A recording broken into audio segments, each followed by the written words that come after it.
Hello bikers and bike lovers ভাই brothers, আমি সুব্রত দাস আছি আপনাদের সাথে স্পিড 69 বিডির হয়ে। আমি আজকে এসেছি কুমিল্লাতে 1000+ বাইকারদের নিয়ে অনুষ্ঠিত হয়ে গেল এবারের ক্যাম্পেইন, যেটি আয়োজন করেছে ফিউরিয়াস মোটো ক্লাব এবং মিডিয়া পার্টনার হিসেবে আছে বাইক বিডি।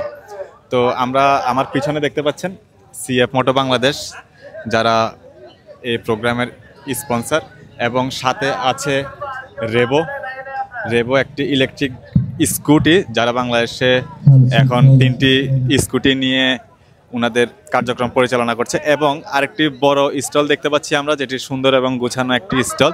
এটি হচ্ছে রয়্যাল এনফিল্ড, যেটি ইন্ডিয়ান একটি কোম্পানি, এবং আমরা জানি যে এটি খুব সুন্দরভাবে বাংলাদেশে লঞ্চিং প্রোগ্রাম করে অলরেডি বুকিং নিয়ে ফেলেছে।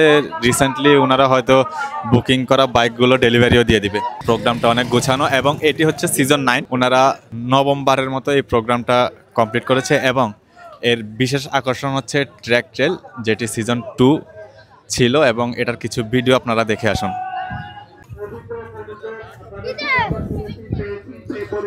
আমাদের জাজ প্যানেল ওইভাবে কিছু ডিসিশন নিয়েছে, এবং আমরা চাই না কারো মনে দুঃখ দিতে। আমরা চাই সব এটা ফেয়ার হোক, কোনো মিথ্যার পক্ষে আমরা আশ্রয় নিতে চাই না।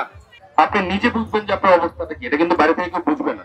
তো যদি মনে করেন যে আপনার ফ্র্যাকচার হয়ে গেছে, হাত ভেঙে গেছে বা পা ভেঙে গেছে, আপনি ওইখানে যদি আবার ইনিশিয়েটিভ নিয়ে যান, আপনি কিন্তু আপনার নিজের ড্যামেজ আরো বেশি করবেন। তো যদি আপনি মনে করেন যে আপনার কোন একটা বাজে অবস্থা হয়েছে, আপনি দরকার পড়লে ওই জায়গাটা ছেড়ে দেন। আপনার লাইফটা ইম্পর্টেন্ট, আপনার নিজের অঙ্গগুলো ইম্পর্টেন্ট, ঠিক আছে? সো ওই জায়গাগুলোর কিছু খেয়াল রাখেন। হ্যাঁ, এটা ইটস এ কম্পিটিশন। ডেফিনেটলি আমরা যারা আসছি সবাই কম্পিটিশনে খেলতেই আসছি, বাট আমার কম্পিটিশনে প্রত্যেকটা জিনিস আমার ফলো রাখতে হবে, আমার রুলস ফলো রাখতে হবে, আমার সময় ফলো রাখতে হবে, এবং আমার নিজের সেফটিও ইনশিওর করতে হবে। সো চেষ্টা করবো যে সবাই এই জিনিসগুলো জাস্ট মাথায় রাখবেন। আপনারা যার যার জায়গা থেকে ইনশিওর করবেন যে আমি আমার সেফটি ইনশিওর করে আমি আজকে ট্র্যাকটা কমপ্লিট করবো। এবং যারা এখানে আছে তাদের সবাইকে ধন্যবাদ যে আজকে এই জিনিসটা এই পর্যন্ত এসে দাঁড়িয়েছে। Thank you.